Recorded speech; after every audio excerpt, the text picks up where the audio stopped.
in a matter of seconds he grabs the other skunk's gun and goes like, "Oh, Colt," and psh, psh.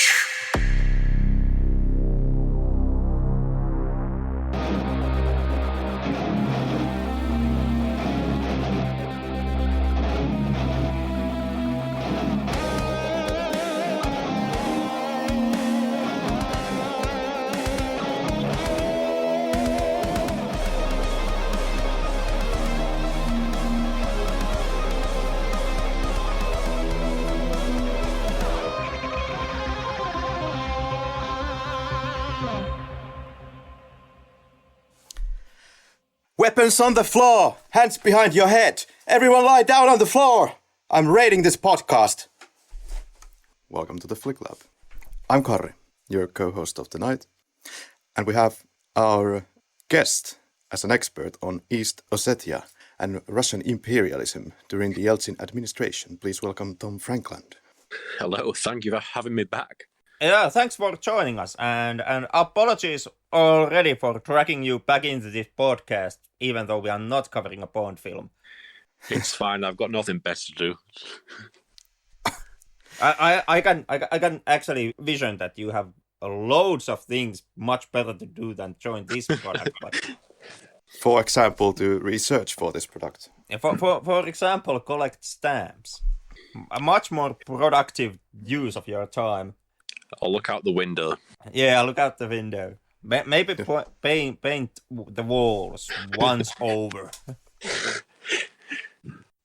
Yeah, we have our expert Tom Frankland rejoining us, and of course we have our absolutely amazing co-host Henrik here. How are you, Henrik? Relatively well, seeing how we are still in the middle of a goddamn plague. You know, one day at a time. Yeah.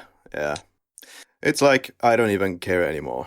They could just lift all the restrictions and let's just see what happens, because there's not going to be an end in sight, I think, ever. Karri and Henrik are here to make your lives even more miserable. Yep.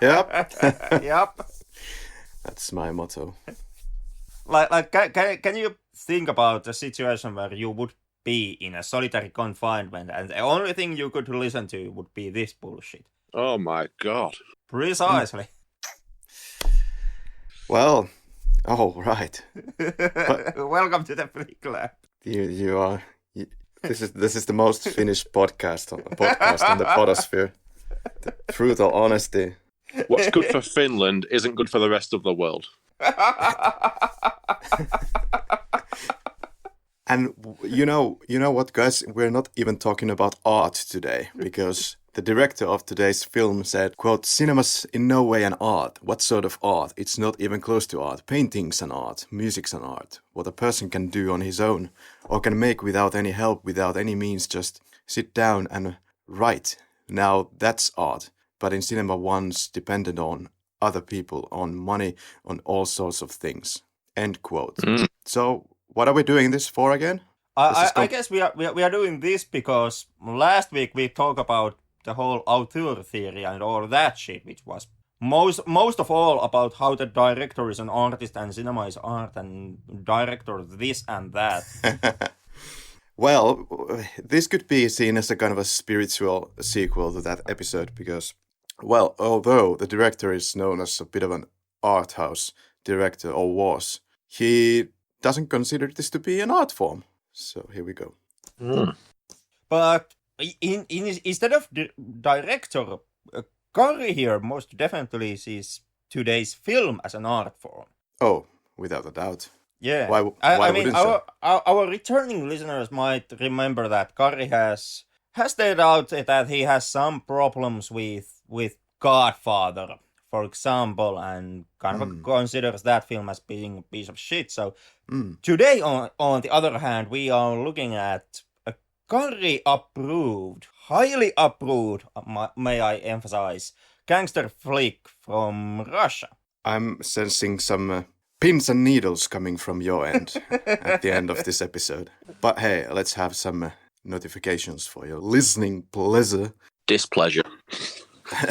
This podcast is sponsored by Wolf Whistle. Ever wanted one of those whistles that look like a bloody wolf? Me neither. Okay, that's the best one I could. You know, this is a pretty sad product because we don't actually have sponsors. We don't actually have guests. we have imaginary ones, in a way. However, you can send coffee.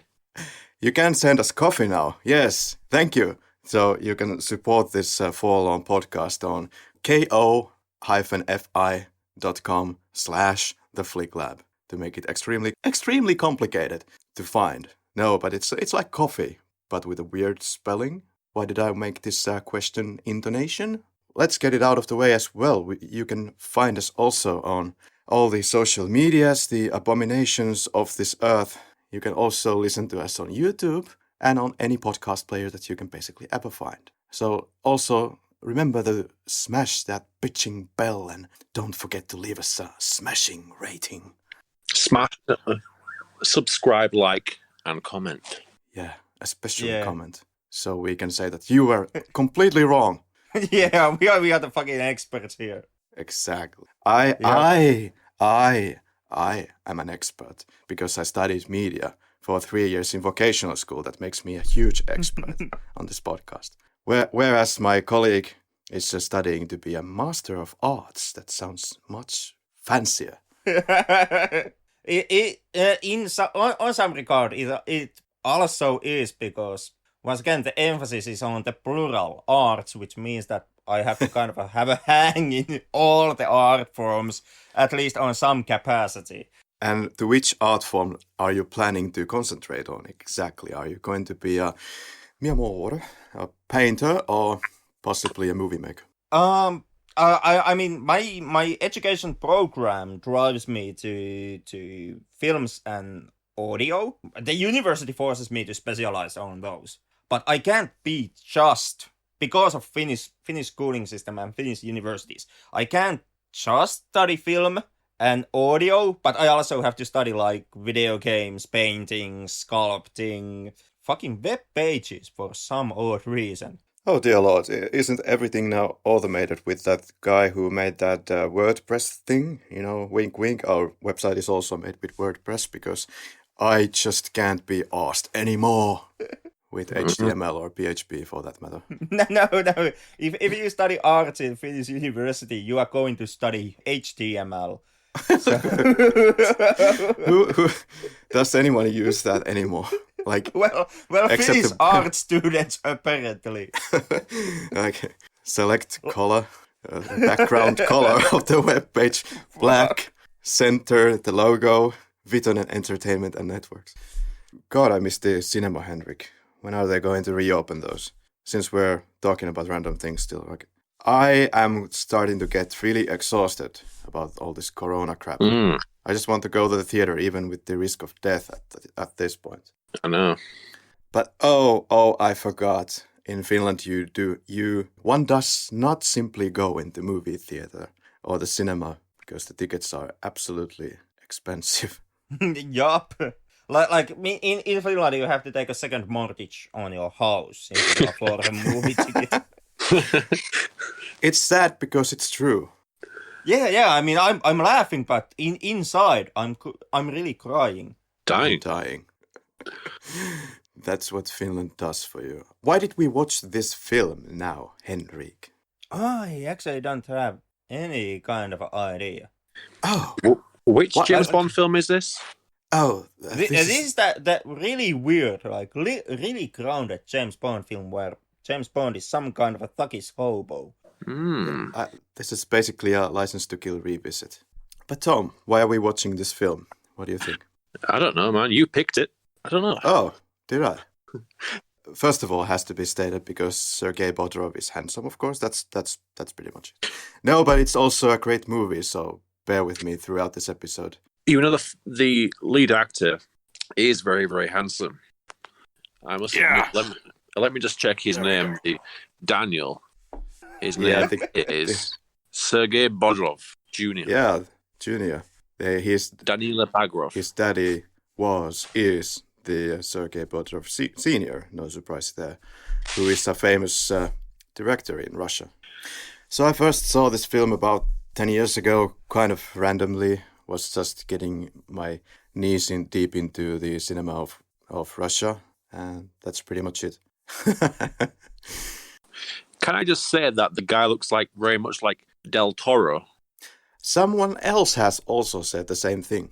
Yeah, this is the kind of film that might make you find a lot of parallels to your own life here. Kind of like the film that we were just going through. Kind of like Nobody Knows. So this is the kind of film which might make you find a lot of parallels in your own life. For example, if you ever had the urge to be outside of society, this might be the film for you. Yeah, much like if you at some point in your life have abandoned all your kids and buried one child's corpse within a suitcase, like in Nobody Knows. Yeah. Or if we are not charging our audiences in this podcast, no. But if you have any psychotic fucking aggressions towards the powers that be, then this is for you. This film? Possibly. Okay, film overview. So this is Balabanov's third feature film, Alexei Balabanov, a Russian neo-noir crime drama film from 1997. And it became unexpectedly one of the most successful films in Russian cinema in the 90s. Also, the fan demand garnered a sequel 3 years later, Brat 2.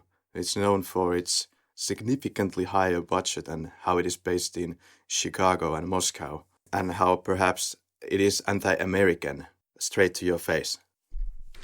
Well, you can find some anti-Americanism in this one as well. Oh, sure. It goes completely into overdrive, but in the sequel. But you can also just see it in a way that, well, I haven't seen this Brat 2 in 10 years, mind you, but a lot how it plays out is just treating the Americans as the big enemy, like the Hollywood does for the Russians. Mm. So the movie is definitely inside its own homeland, also criticized by the media. It was accused of racism and Russophobia. Let's see how it is. Mm. Yeah, with the Russophobia statement, you kind of have to take into account the fact that this film was aimed for the foreign market, meaning that this is something that was actually supposed to be widely seen also outside of Russia. Karri. Tom. You have been to St. Petersburg, haven't you? I have. I was there when Brat 2 was completed, 2000. Oh, really? Oh, cool. Yeah, I understand that St. Petersburg has changed a lot in the last 20 years, but well, I enjoyed it. I remember the extremely ancient Soviet time trams that you can also, I think, have in the film. Yeah. A little bit dilapidated. Which is quite good. It's a huge city, yeah. But what I found interesting in this film is that also the film wants to show you the dilapidation of the city. Precipitation. Good point. We are having kind of a murky cinematic view into St. Petersburg because everything is in this grey, yellowish tinted palette, which I think is, I don't know how much they had budget for color correction, but no, it's some kind of a artistic way of saying that these were pretty murky times, and I understood that they were very, very much during the 19th of Boris Yeltsin, when the ruble course, the exchange rate of ruble was out of whack. For example, you see in the film the shotgun that costs 1 million rubles. It's very hard to estimate what actually things cost. So filming took place in 31 days. Cost of the film was around $50,000 at max. There are some reports that say that it was $10,000 and then it goes upwards to $50,000. Some source shows that it's coming directly from the director that it would have been $50,000. Nevertheless, a very low-budget film. The actors had to go back to their own wardrobe to get their clothes, and some of them were bought from a flea market, so everything that the actors are wearing are not fitting the actors in any way. There were some awards despite the controversy, so the movie received critical acclaim and won an award at the film festival in Sochi, a special jury award, and the Fipresski Award at the International Festival in Turin, the same awards in Cottbus and the Grand Prix in Trieste. Also, Bodrov then received the Best Actor at the movie festivals in Sochi and Chicago. Also got the Golden Aries Prize. Also, the whole film was captured on Kodak stock left behind from the shoot of Bernard Rose's big-budget Anna Karenina adaptation, and it was starring Sophie Marceau in 1997. So some actors were working for free, and the crew was expecting to get their money when the film would possibly have its success, which it did. Did the actors ever get their money, or did the director just keep it? I don't know. I just know that was the deal. That upon any financial gain gotten, the people would be paid. Some actors were apparently paid also during the filming. Mm. It's nice to know that at least some actors got paid for appearing in a movie. Yeah, this is mostly filmed in St. Petersburg, but the first 6 minutes of the film that are in Danila's hometown, it was filmed in, I'm not sure how to pronounce this in Russian, but Priozersk. It's called Käkisalmi in Finnish because it was part of Finland before the big bad Russia gave us some beating. And what we have in Käkisalmi is the Korela fortress, which is Käkisalmen linna, which is where the music video in the start of the film is being filmed. Right. There was actually something in the spirit of Brat also after Brat 2. There was Zmurki. It's about two brain-dead idiots trying to retrieve a suitcase filled with cocaine and murdering everyone in their way. Sounds like this podcast. Director is Alexei Balabanov indeed. Henrik, go ahead. Take it over. Go ahead. No, Floor this is yours. actually your category very much and your director very much. From Balabanov, I myself have only seen Of Freaks and Men previously. So, very much your director. Well, I don't know. I myself have also seen from him, I think, only Brat 1, 2. This is mostly an art house director, but rose to fame via the Brother films. And later in his career, he was known for Cargo 200 and Morphine from 2008. The first one being kind of a neo-noir thriller, and the latter is also kind of occurring during the Russian historical events, so he's into all of these political and historical events. And Morphine is based on a script by Sergei Bodrov Jr. Of course, during the time of that film's release, Sergei Bodrov Jr. had already left us. And Balabanov is compared often to Lars von Trier, the Coen brothers, or Takeshi Kitano. All in all, this Balabanov is a hugely controversial figure. Well, he likes to do movies where you have leads that could say something, but then he kind of leaves all of these plot points to hang in the air, and it's kind of up to you to decide what the hell was going on. But it premiered at Cannes Film Festival in the uncertain regard section. That sounds really weird. Like, we think that your product is kind of uncertain. I don't know if this is going to be a hit, so we're just going to show this movie in some weird ass tent back there somewhere, uncertain regard. Okay, would it be seen by scene then? Yeah. Yep. So there is one theory according to which this film is a statement against any kind of directors, so to speak. We will get to this, but we open with a scene where accidentally lead character Danila goes and walks into the shooting of a music video for the band Nautilus, which of course is one of the most famous bands to come from Russia, at least inside Russia. His obsession with that band is more scary than the murder. It is. Well, he has a lot of things that repeat during this film. He has this tendency to go to the record store to find the record from Nautilus. But not only that, there is many repetitions that he keeps asking for something or someone, and he's more preoccupied during this film about everything else than the actual mission. And we're going to expand on that in the scenes related to those. What was he doing down there? He must have tracked the director and knew where he was filming for this music video. As far as I know, he was just strolling around. He was just recently released from the first Chechen war and just happened to be there. Yeah, but no way he just happened to come across his favorite band filming a music video. Well, he didn't know that it's his favorite band at the time. Like, he's asking from the crew, like, what is this song? Yeah, he only gets chooses that band is his favorite band ever after he can tie the experience of hearing the band's music for the first time into the acts of committing horrible violence. And he falls in love with it. Yeah, precisely because he beat up 2 guys on the filming set for a music video for the said band. Like, most likely he doesn't even like the band's music. It's just, that connection. I beat up a couple of dudes during the shooting of the band's music video. So the band must be really good, and I'm now obsessed about the band. Crazily obsessed. Yup. There's a certain joylessness that I get from all the other characters except Danila. They seem to be more like operating on some tracks, so to speak. It's like a shoot 'em up on rails or something. Like they are doing their daily tasks and nobody is particularly impressed or interested in anything. They just are there. I would say that's more of a problem with Danila himself. Yeah, murder does tend to isolate people.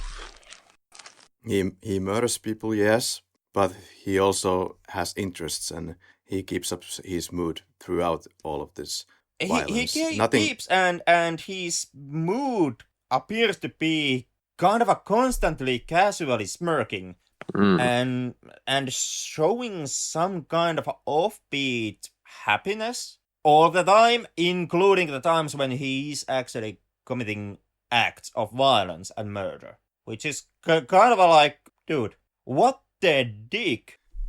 He was, after all, in the first Chechen war, so he is completely unaffected by violence. He has been completely consumed by violence, one of the most bloodiest wars that you can imagine. That's the route that usually a film like this takes.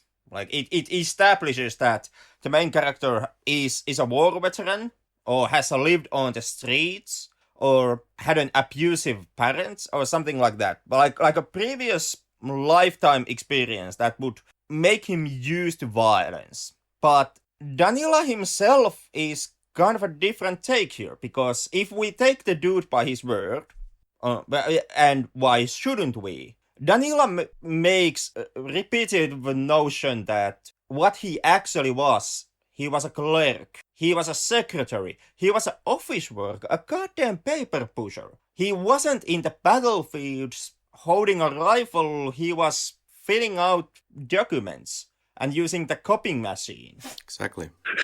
Exactly. Yeah. And this is something that he says to everyone, even for the people that he trusts in his life. For example, at the time, his brother. And this is because he clearly is not interested in revealing where he was actually situated during the war and wants to kind of conceal it, I think, so not to raise any kind of concerns or suspicions to his direction. Or then he really just was a clerk. Yeah.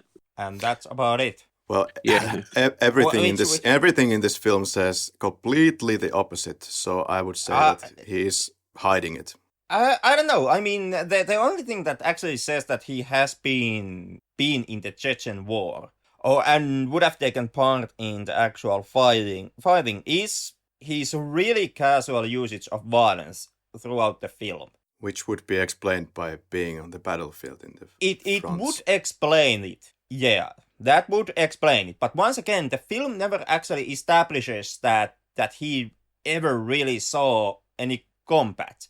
Like that is a theory that the person watching the film kind of has to form inside his own head, and the film never actually makes any kind of a case for that interpretation. Instead, what the film itself does, it constantly argues against that notion through Danila and his constant claims that what he was just a clerk. You can read it as Danila simply wanting to cover up the fact that he took part in the actual fighting. But once again, the film itself never in any way confirms this notion. And by the end, I feel that because he repeats it so many times throughout this film that he was just an office clerk, by the end it's starting to be really sarcastic and humoristic. Like, yeah, sure, buddy, sure.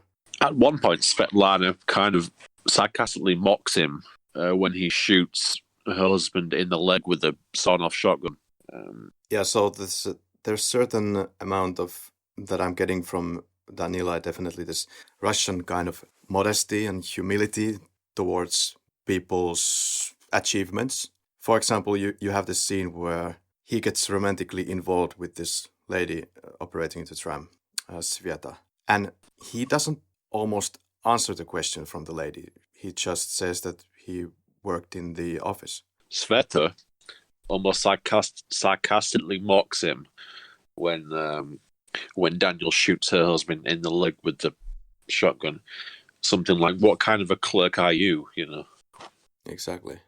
Which I myself read as Sveta questioning Danila's kind of a mental state. I read it as such that Sveta considers that Danila acts so violently because he was a clerk in army, and through this he wouldn't have actually seen any of the real fighting, and this would have kind of led Danila feeling immaculated and feeling that there is some type of aspect of being a man that he hasn't fulfilled during his military service, since he didn't see the actual combat, and now he's trying to overcompensate that in the civilian world by being overtly violent. Maybe.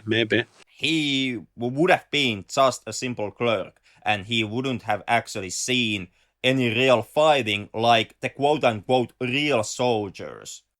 There is also something that you can read into the character, that you could see Danila kind of as the new Russia, and the rest of the film, the characters around it as the Soviet Russia, the old world. And there's also the case that this is one of the first Russian films that so openly disregards all the old tropes of the Russian cinema. Here they are, as some reviewer pointed out, they are actively disregarded. And all this kind of not touching all these sensitive subjects and trying to keep everything balanced or peaceful, that's gone. I have to say, I'm pretty sure that Danila was not a clerk in the war. He's far too trained in violence. He's far too handy with weapons and the techniques, and he's too comfortable with that kind of lifestyle. Yeah, that's a one take, but at the same time, like, I'm not really sure if that was what the director was in the end trying to imply, because the film altogether, it has a really funny notion, and this is why I wanted to emphasize when Karri brought up the point that the film was seen as Russophobic as it came out, and the whole notion that this was meant for the foreign markets outside of Russia. Yeah, and the reason I brought emphasis on that was, Henrik, because there's a lot of negative stereotypes that people often tie with Russia and Russian people, and this film kind of goes and makes a really strong argument that all those stereotypes are true. And Russia really is kind of a modern cosmopolitan hell world where everything sucks and everybody is a horrible person and has a mental defect, and violence is the only thing that matters, and whatever you do, never fucking touch Russia. Yeah, it could be. I think there's nothing conclusive here. It could also be a situation where somehow, like, part of this character of Danila is stuck in the past. Or what you see throughout this film is Danila kind of depicted as this silly village idiot almost, but he just but he does have certain values. He values his family over everything. That could be some kind of a value that the director wants to show that still is important in this new world. I don't think anything is drawn anywhere. Then you have also this German character who is simply pretty much called the German. The German is kind of the sound of moral voice of this film, who constantly kind of ridicules our lead character for saying or doing some stupid things. For example, saying something bad about Jews or murdering people. Yeah, that's kind of the most likable character of the film is the German immigrant. Hoffman. Hoffman. His name's Hoffman. Really? Yeah. Sounds familiar. Okay, so after trolling around in the music video shooting, Danila gets to be taken to an interrogation by the police or the militia. This is quite good. Yeah, he doesn't want to join these guys. I don't know what he's actually asking from Danila. Like, would you like to work in an office environment here, or would you like to rejoin the army, or what?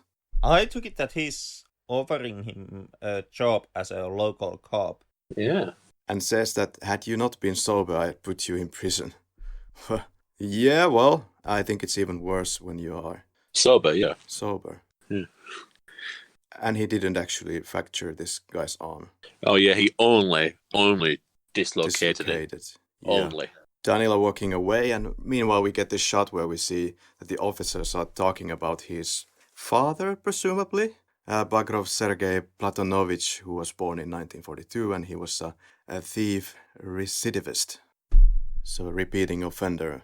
We get to know the rest of the family pretty quick. We get to the mother's house, and the mother is all about Vitenka moi, because she is completely in love with the older brother of the family. The piece of shit. Yeah. She respects her older son more, who lives in Leningrad, as she calls it, of course, known nowadays as St. Petersburg. Funnily, though, the area, how do you call it, the oblast, where St. Petersburg is located, it's still called Leningrad something up to this day. Mm. Look at that, everybody small is very pretty. God, look. Yes, I've seen them. But look once more! There's the mission briefing for Viktor. The competitor, the Chechen, needs to be liquidated, he hears, because he has taken almost all of the market, or all of the market. But instead of $15,000, he wants $20,000 and half of it now, and gets the half. And that kind of sealed his fate. Yeah, Probably. Weirdly so. Because the film heavily implies that Viktor asking for 20,000 is something that is way too much for his boss, and that's why he now wants Viktor dead. Yeah, but why didn't the boss just lower the price or just agree a different price? And why did he accept that 20,000? And why is 20,000 all of a sudden so much money? I saw this in a way that they had some big history together, and this was kind of the breaking point that he has had enough of Viktor, which still doesn't make too much sense. No, because once again, in the film, everything costs a hell of a lot. Like one CD is over 8,000, and a melon is what, 6,000. But here we're talking about rubles, so they are receiving, as gangsters, they are receiving USD. But then also on the streets they are buying something that costs rubles. Well, once again, I'm going on with English subtitles, which are kind of a piece of shit. And something I noticed is the constant use of proverb by this guy called Roundhead, who is kind of the mafia boss leading the operations, and is above this Viktor guy. Yeah, he speaks in proverbs, which translates horribly in the subtitles. I could probably not really understand any of them. Mm-hmm. Yeah, most of them were quite bullshit. At least when translated to English, like only one of them made any kind of a sense. The one at the tram. Yeah, precisely that. Yeah. So Danila arrives to St. Petersburg. His brother is not home. This is the point where Danila starts to wander around the city. And we have one shot during this montage where he touches the fence by the canal and it's slightly broken. So the film clearly wants to show you how everything is in a bad condition during this time, and everything costs a lot of money and nobody has money. So yeah, he decides to wander from one situation to another while waiting for his brother to mystically appear. He also goes to music shop to get some Nautilus, but everything sold out quickly. Did you guys pay attention to the fact that every time he goes to the record store, she says that everything sold out quickly, but there's something else. There's always something else available. Yeah. Yeah. Only the Nautilus stuff gets sold quickly. Did you find anything else in there? Like, I guess I should be a Russian to dive deeper in this, but I found it interesting. Why do you? I guess it's just the general way of this film repeating certain lines. Yeah, maybe it's also the director kind of sucking the band's dick and making a point how the band's albums sell out like hotcakes. Yeah, this is the greatest advertisement probably the band ever received. Most likely, yeah, because the band is all over the film. Like it essentially it is the film's soundtrack. It is a running theme within the movie, and it's an actual character in the film. It is. Most of the soundtrack is Nautilus music, and there's a certain reason for that, of course, because the lead singer of Nautilus, I forget his name for the moment, but the lead singer of Nautilus was a friend of the directors, so they were able to make this connection, and he worked for peanuts or nothing. So he was very much into this project, apparently, and we have a lot of musicians from Russian circles later in the film. Yeah, giving a small cameo. Yeah. Danila sleeps somewhere outside, no problem. Goes to black market, and there is, I don't know if it's probably a corrupted cop who says that he will collect so-called taxes from this German street seller. Or it could be some kind of black market leader of sorts, but has a gun nevertheless, and is kind of annoying, so Danila takes him out of the business. But this proves that the Chechen didn't own all the businesses in the market, because there was somebody else there. Maybe. So I thought it was just some random hench guy who is ordering these sellers around to collect money for his own gain. And then again, you also have to remember that when it comes to Russian action movies, at least as far as I have experience with them, the Chechens are always kind of the go-to bad guys and the go-to boogeymen of Russian cinema. Yeah, then again, the Viktor is known as Tartar, so, and he's definitely not a good person. Really? What makes you say that? Viktor? Well, he's the asshole of this film. No. Huh? Well, come on! Show some respect to a man's brother. Yeah, I'm just trolling. So he helps the German this way and takes the gun to himself. And they go to cemetery. This cemetery is indeed an actual cemetery, and also the director of this film is buried there because he died of a heart attack in 2013. There's a quote, city is a terrible force, and the bigger the city, the stronger is its force. It carries a weight only a strong man can get out, and which in some way or another fits into this whole mess. Perhaps Danila gets consumed by the evil strong force of the city. Well, that's exactly what the German notes by the end, that this city has consumed you and you have to go out. I think that's way too vague and esoteric. I mean, his brother is the one that soaked him into the lifestyle, not the city. Yeah, and Danila didn't have any problems with violence before coming to the city. Apart from breaking somebody's arm, you know. Yeah, so like the most the city actually did to him was that it just escalated his violence from casually beating people into now shooting them. Except when he arrives to the city, that's when the violence starts to happen. So, well, there is the whole music video shoot where he also, decides to basically beat everybody's ass. That's why he has to get to the city, because he got into trouble with the local police. If what the German says is true, then everybody who lives in St. Petersburg would be a criminal, which is not true. Yeah, precisely. Because as the film kind of points out, everybody in Russia is a criminal. I think there's a quote, is it in Brother 2? Somebody asks, are you gangsters? No, we're Russians. Tram bastards. So Danila helps the inspector to get the money that they should have paid for the trip. Threatens them with a gun, like a true gangster.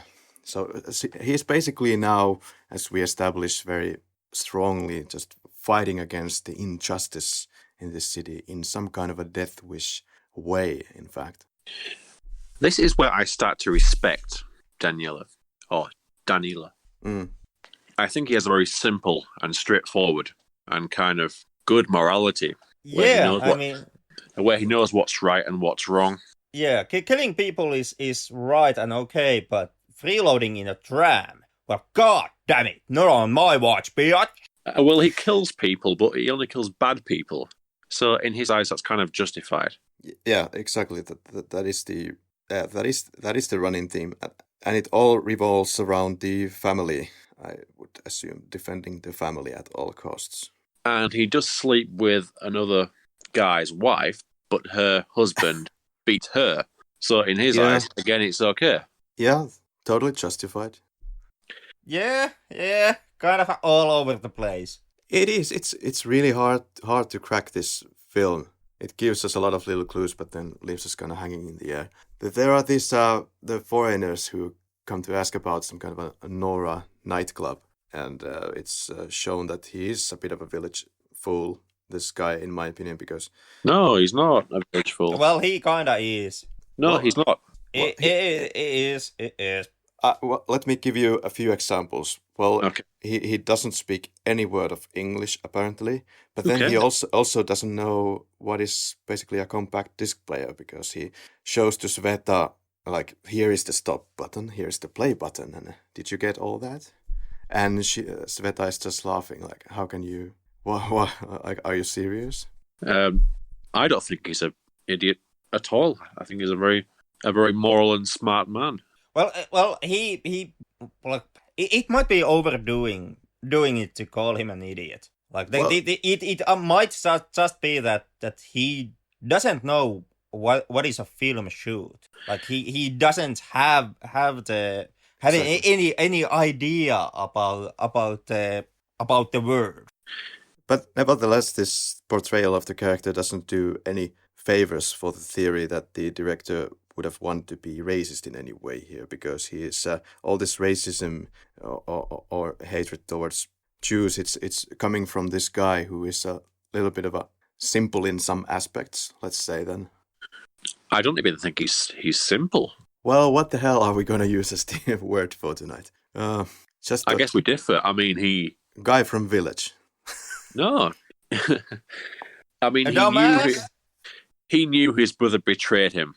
Okay, there's a kind of glimmer of intelligence in that, I think. Yeah, just in that moment. But at the same time, the dude walks into the middle of goddamn music video shoot without any concept of the idea that this might be a shoot going on. Hey man, we've all done it before. Well, not me. When I see a camera crew, I usually make the deduction that a shoot is going on. Maybe not walk in front of the camera. Dear. And I feel that almost everything that Danila comes to do in St. Petersburg is somehow new to him. Like he has this certain naivety towards the characters that he meets. It's also his kindness, how he treats, for example, Cat. But he comes there, and I think that the fact that he goes to the concert of Nautilus, it's also one of his ways to get absorbed into this city. It's probably his first time doing anything like that, and try to kind of fit in. Before we call him the village retard, we should keep in mind that he didn't have the best upbringing, you know? His dad wasn't there to teach him things. Yeah. Blah, blah, blah. Perfectly good excuse to kill people and not know a compact disc player. Yep. Well, yeah. I don't know what to make of it, really. There's so many things. Listen, I'm the imperialist expert here. Russian imperialist expert. Oh, but that's you. Yeah. And I'm saying he's not a retard. Okay. Settled. Well, but then again, the being kind of a country pumpkin, It's the only thing that actually protects him from being racist. Because some of the things that he says and the language he uses throughout the film is downright heinous and would usually paint him out as being racist. And the only way to actually explain that away would be that, he comes from the countryside or some backwoods Hicksville, and because of that, like, he really doesn't know that. Well, being anti-Jew is kind of not okay, and calling people darkies is kind of a racist thing. You shouldn't do that. Oh, I didn't have that. Maybe different subtitles. He, I think Sveta's husband actually called him a retard. At least that's what I got from my subtitles. And Kat asked from him, "Are you stupid or something?" Okay, well, there's a question mark over his intelligence. I guess we'll settle on that at least. Well, to make it completely clear, I guess, is to say that he's not necessarily stupid. He's just unexposed to certain phenomena in his life. Not like film crews. Jesus Christ, Danila.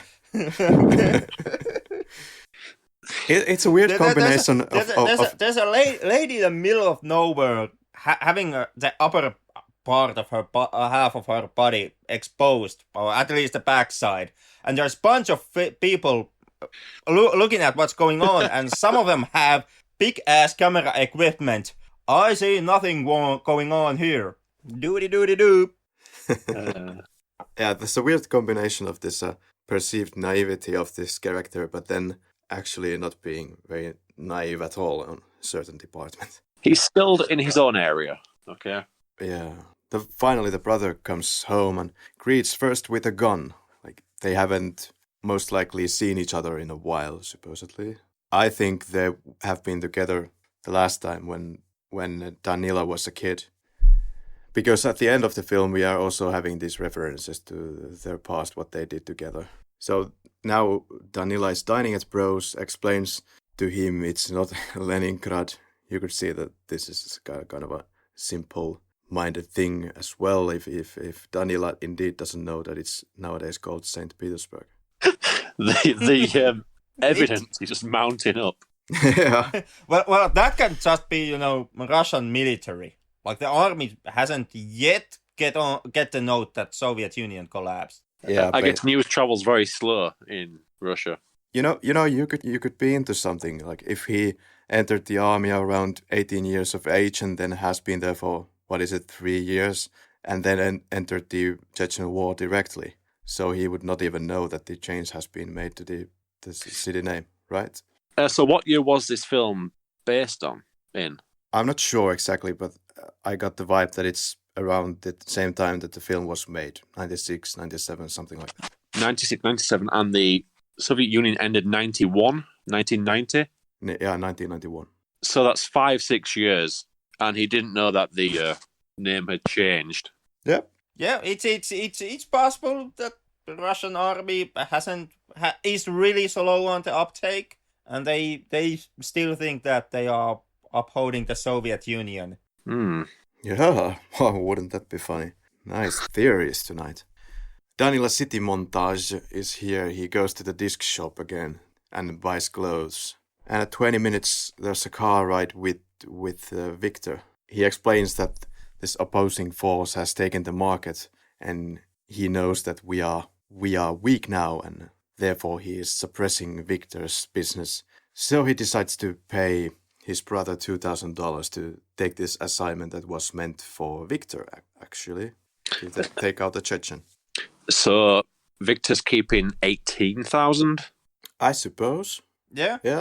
Which in Russia would buy you like 5 bottles of water. Okay, but you're still talking about US dollars.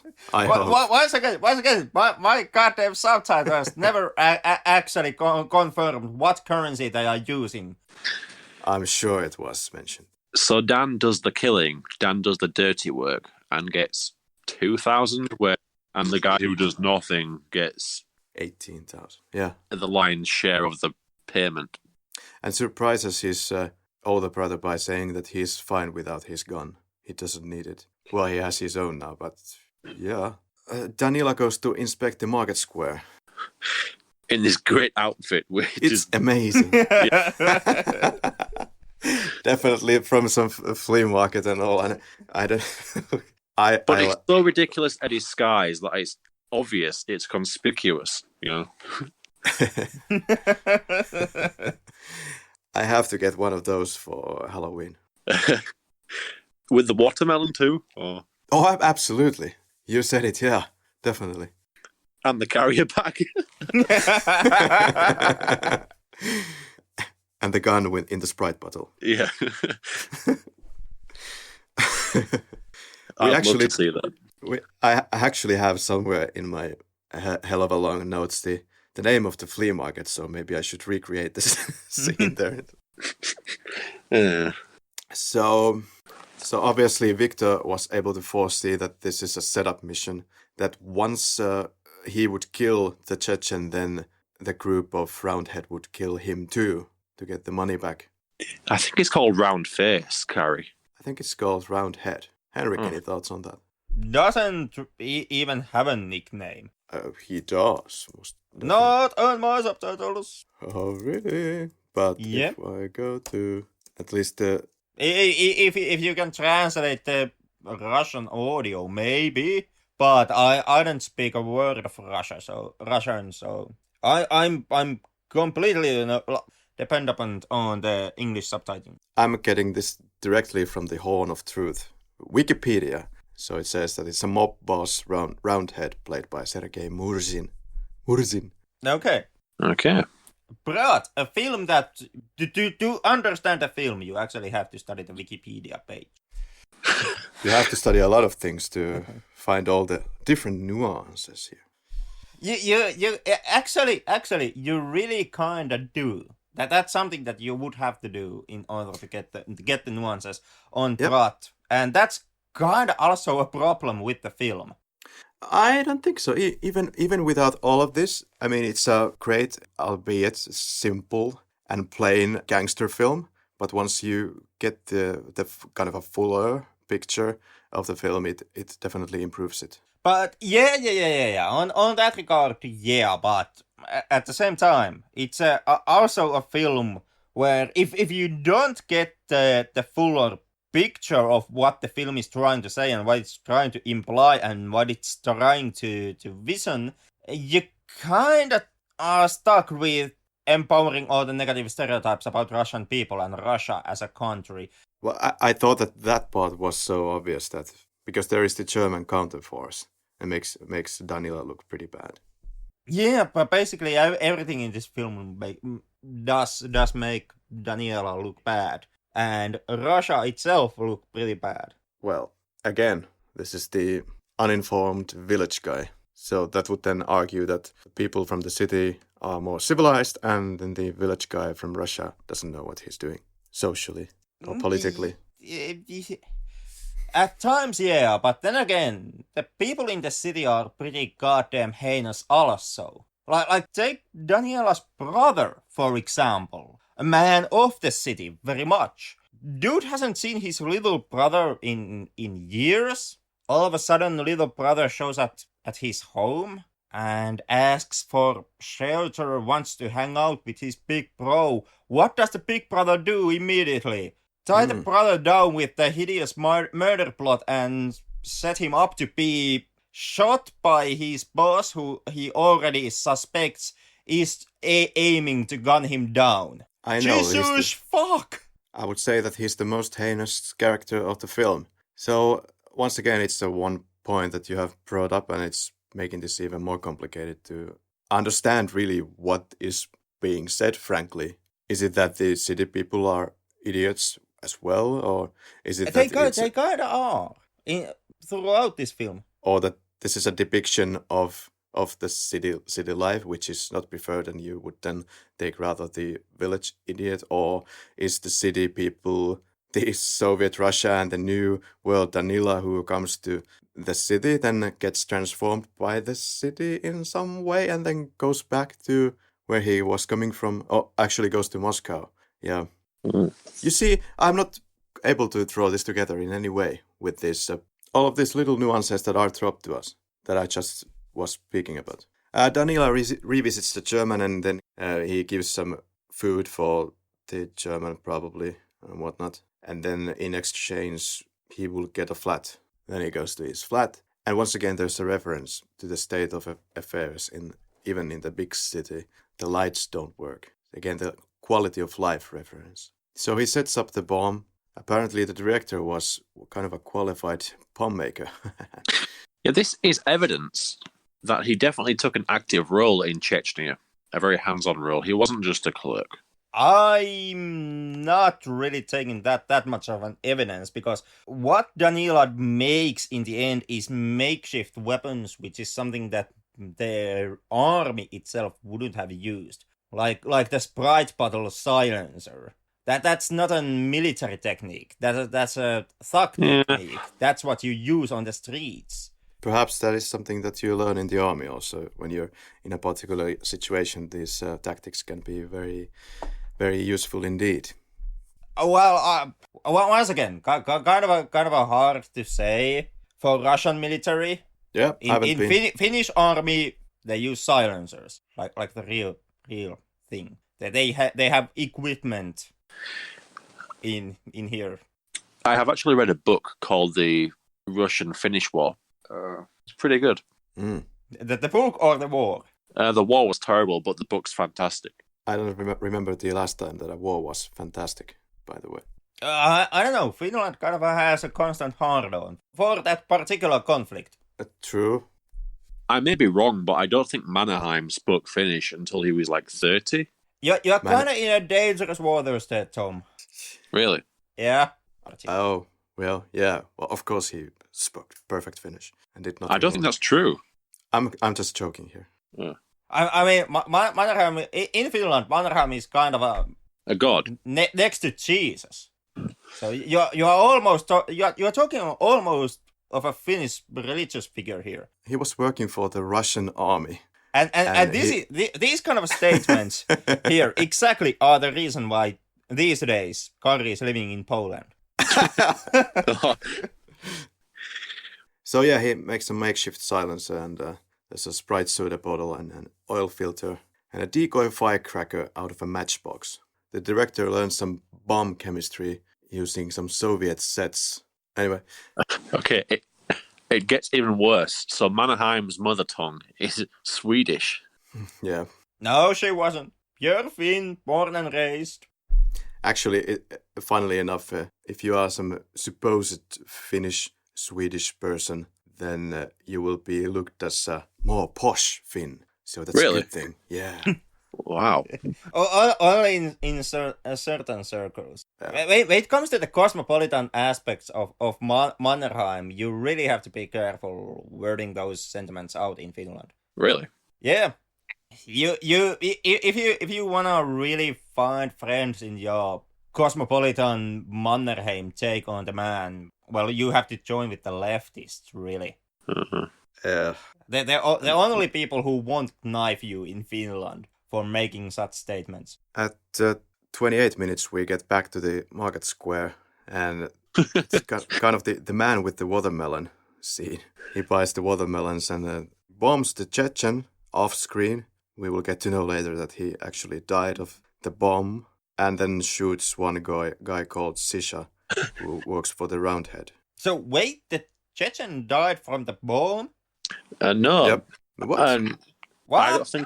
I don't think he did die from the bomb. Yeah, I mean, wasn't the bomb simply, meant to be a distraction, and he shot the Chechen? Because he threw the bomb away from the Chechen. Yeah, this is one of the moments where the listener has to take into a note that the way how the actual murder is shown in the film, it's very, very much off screen. You're not actually shown the actual hit play out. And because of that, it becomes kind of a nightmare to actually really say for certain how the Chechen actually died. Well, regardless, he dies.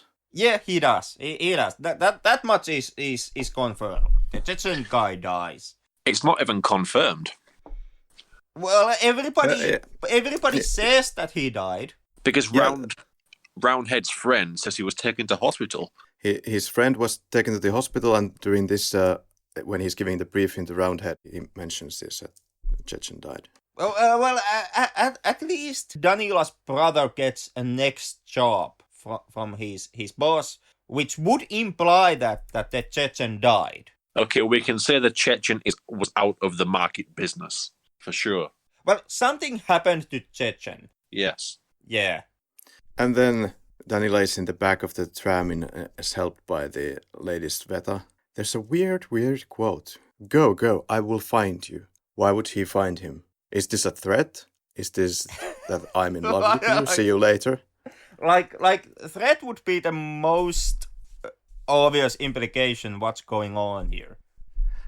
That's how I took it. Or I took it as a translation mistake, but then I found some other subtitles online and it said the same thing, basically. Yeah, which kind of makes you ask, like, what the hell is wrong with Sveta? Right? I will find you.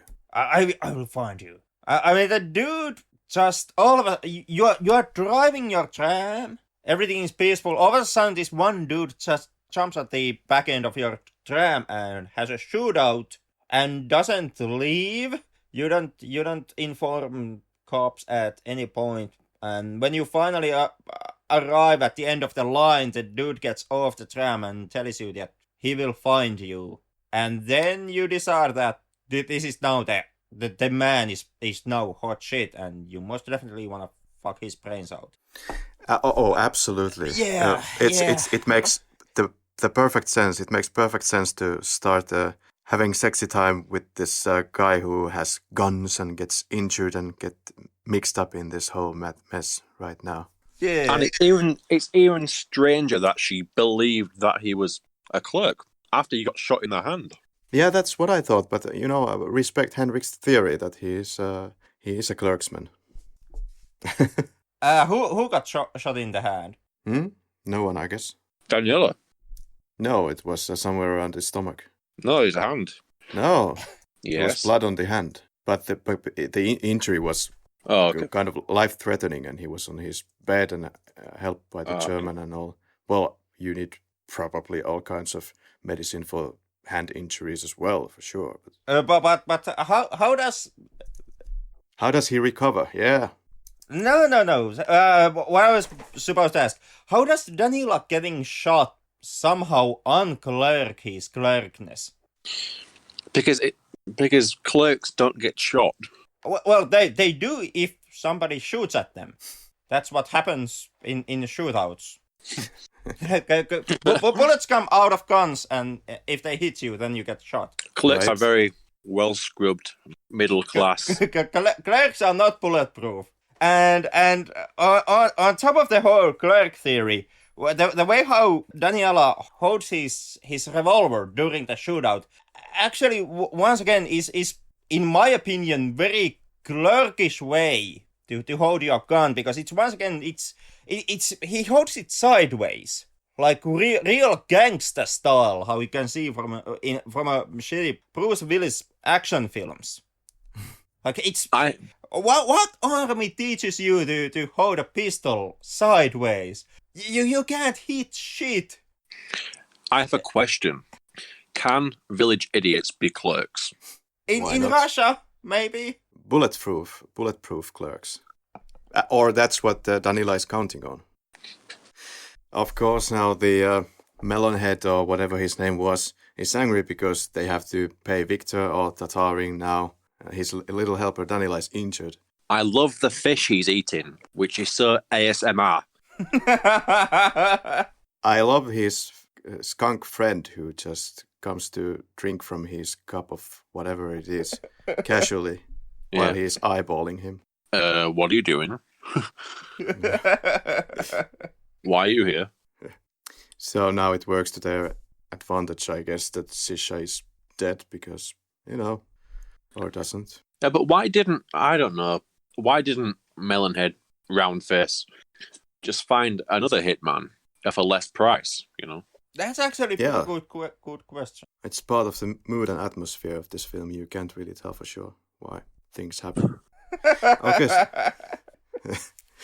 But Danila is injured on his bed, and somehow now the German has popped up into this flat that he is renting and is helping out and asks the flat lady to go buy him antibiotics and etc.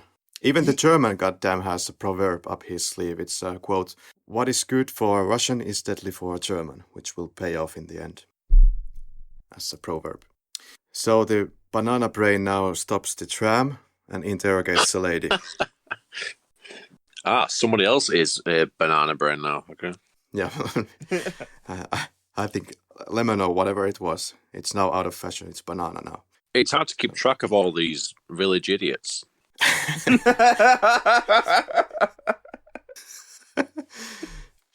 Okay, so she got bruise from his husband. Domestic abuse is established.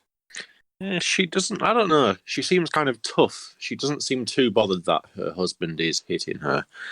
And evidence of this is, well, she actually takes him back after he does her serious damage towards the end of the film. Yup. Which is once again really weird. This is Russia moment from this film. But she didn't have really that much of a choice. I mean, she could go with the mass murderer, the psychopath, or the guy who, quote, just hits her, you know? Yeah, I myself, had I been on her shoes, I most likely, I would have first gone with the mass murderer to get out of the flat and make a run for it as soon as possible. Just a shit situation to be in. You know? All right. So finally, he threatens Sveta with a proverb, the power of a proverb. Split of course. And Danila is back in action. Apparently, he has recovered. Nobody knows how long it took, but he has completely recovered. And the new album by Nautilus has appeared. Maybe this is suggesting that a lot of time has passed in between. Who knows? But it's sold out, so there's something else. There's always something else. Also, the video that he buys at some point is some kind of a pirated or copied version, and he's not too happy about that. I guess there's some kind of texts in the lower part of the film, which is bad. Goes to get a haircut, and now the pineapple man is calling Tatarin for a meetup. But now there's a date of Danila and Sveta. They meet, they agree to go to her flat for some food, and it's happening just before they even get to know each other's names. Yeah, what the fuck is she feeding him? I'm taking that's cabbage? Noodles? I'm taking sauerkraut, maybe? Cabbage? I'm taking that's vagina, guys. Ugh. Did she cut it off and put it on the pole? Well, who knows? Not so that I'm judging, but Russia, you might have a problem if that's normal. This is kink shaming.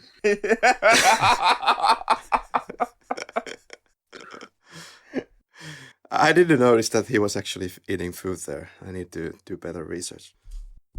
This is rewind, this is stop, this is volume. More of this village stuff. Call his brother Viktor for the money. Viktor asks Danila to call from another phone so he can get the phone number written down. Oh, piece of crap. Yeah. This will be established in the end that this was a pretty bad thing for Danila and Sveta especially. Danila is suspicious at this point, clearly. I mean, Viktor's mother is a poor judge of character, really. That's right, and there's the Nautilus concert. And Danila wants to fit into the big city, in my opinion. There's the previous quote, something like, the big city will eat you up if you're not strong. So I guess this is him being strong. After concert, they meet Kat. And this is kind of a worthless role. Which one? Kat. I don't know. Maybe? Yeah, why is she there, really? Well, I guess she's just there to add further to the whole theme of the film that Danila is good towards even the assholes. I don't know. I mean, Kat really is not that much of an asshole. Well, she has a lot of... She completely disregards Danila. and doesn't remember who is Danila all the time. And then at the first moment of opportunity leaves McDonald's when she gets her cash and is not really even grateful for it. Yeah, I mean, she's not romantically interested in Danila. But it's not about romanticism. It's about the fact that she doesn't care for this person in any way. Cold cat. Yeah, and then again, why should she really care about Danila? Like, they barely know each other. They meet each other. Is it? Well, they're fucked 3 times in the course of the film. First on the street, where they have a quick exchange. After that, in the Nautilus concert, and after that, in the party where Kat invites Danila. And then you have the McDonald's scene. Yeah, well... So there is not really any kind of a deep connection between the two. They are like casual acquaintances at best. Sure. She is just a lady who is after the money, even after they have spent a lot of time together. You can also see at the party that Danila is handing some money for Kat when they are dancing. So it's something like, I don't know what she's doing. Is she some kind of a prostitute? She's just there for the money. No, I took that as simply, as a casual, hey, can you throw me a buck type of situation. She keeps doing that. I don't like her character at all. No. Yeah, I really did not have that big of an issue with Kat. She's just there to do whatever it takes to get some money from this guy and then, okay, bye, fuck you. Well, she really is just not trying to tie herself with Danila. Like, there is nothing deeper going on between the two. They are not even that close friends, the two of them. But if somebody shows gratitude towards you, wouldn't you then just come a little bit forward and be grateful or show something, even act? But she just, no. But wouldn't that pretty much be something that would make you, quote-unquote, a prostitute? like you don't really care about the other person, but you put up an act that you are interested because got monies? If at the core she is a horrible human being, at least you'd think she would realize that, oh, this is the moment where real human beings could show a little bit of gratitude instead of, okay, thanks for the 20 grand, bye. Okay, well, it's kind of a question, what type of showing gratitude do you mean here? For the money, for keeping company. Well, definitely for the money. She just didn't care. Yeah. Oh, she did smile, though. She smiled. Some kind of street thug who is into LSD. I really don't share this sentiment. What else is she? She's just selling stuff on the streets and selling LSD and keeping fake company. That's what I got. I don't even think... Yeah, but you accuse her for keeping fake company, and then you accuse her for not keeping fake a company when she gets money. I don't even think damned if you Danila do, damned if you don't situation. I mean, she was handed a truckload of money from what I could get from this film, and then she's hardly even impressed. Like, oh, I can keep it? Okay, can I go? Bye. Just not a big fan. Yeah. I would be nowhere near my French circles for sure. Okay, well, fine. I don't even think Danila cared about Kat. He only went to see her after he got rebuffed by Sveta. Yeah, and there is no romantic tension like brought up between the two of them before or during the course of the film. I would argue that not even in the final scenes is there any kind of a... There is no hint of a romantic tension between the two. Like, Danila is not romantically interested in Kat, and Kat obviously is not romantically interested in Danila. No, not in any way. Sure. Yeah. Okay, so 46 minutes. Viktor says, Danila did well. Only Russians will trade now. There's a awkward moment where Danila asks, what about Germans? Which Germans? What German? Nobody knows what he's talking about. But says he'd like to start a company, the Bodrov brothers. Of course, there's one problem. There's a competitor called Krugli. So Krugli has to be taken out. I suppose Krugli is the reason for the raid much later on. Danila calls Sveta a surprise call, gets to Sveta's flat and asks once again, where's the play button here? Danila makes the notion about this bad copy that he got. Sveta leaves and Danila tries to surprise Sveta because he thinks that she is about to return, but surprises her husband instead. Yeah, this scene is fantastic. Ta-da! Oh, who are you? Yeah, and takes this husband's key and then threatens him to never return. I have to admit, this was kind of a dick move by Danila. Literally. Well, yeah. It's downstairs. I mean, you can't just come to a dude's flat and just kick him out. Then calls Kat. She gave her number apparently at the Nautilus concert. And Kat barely remembers which Danila this is supposed to be. Was it this Danny or this other Danny? I don't know. Oh, it's you. Well, whatever the fuck. Let's go somewhere. They go to party. There's a black guy who keeps the fireplace heated. Yeah, he's very brave to be there, man. Don't know. There's a lot of foreign people. There's also this Frenchie. Danila goes to bother him. Your American music is shit. The Frenchie says something like, yeah, the music, I like it. It's great. Excellent. And Danila continues, I told you your music is shit, yet you argue. And you all are. Soon your America will fall away. We'll get you all. So you understand? So Danila thinks France is America. Danila thinks probably that France is part of NATO. So basically America.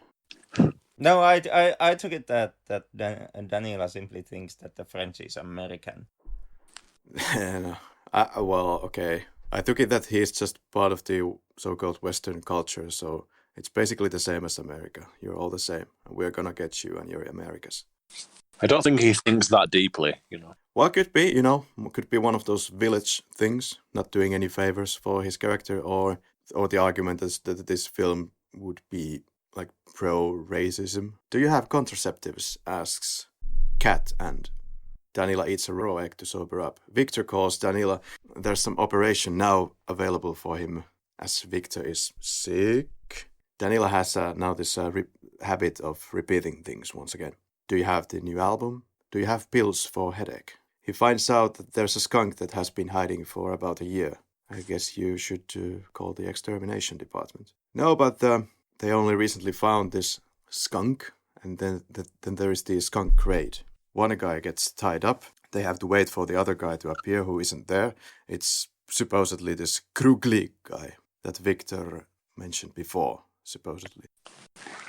But, of course, in typical Danila style, he's more concerned about music. Do you have music? Musica jest. This guy is so funny. Kind of weird how he's so into music. Is into music, or is he into providing some background noise for the next target that is going to come through the door? I just think he's kind of weird.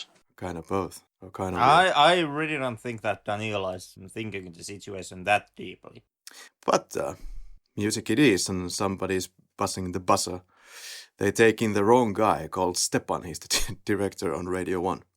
Danila is very nice towards him once again, because he's this kind of a nice guy that he is. One of the skunks says they are all pederasts from Radio 1, apparently. Danila asks again for a tablet. It's not forthcoming. Yeah, this whole theme of Danila treating all these mercenary missions as something lighter than air goes to show at least his kind of level of experience in the army to me. It is like any job for him. He keeps petting ladies, buying CDs, videos, partying, and asks for headache tablets in the middle of life and death situations. He gives zero fucks, really. Really, yeah. There's a visit from the lead singer of Nautilus as mentioned. Vyacheslav Butusov comes to the door, but Danila is just smiling his Danny smile and lets him go. Informs that the party is going on upstairs, not here. So upstairs he goes with actually Vyacheslav for the headache pill.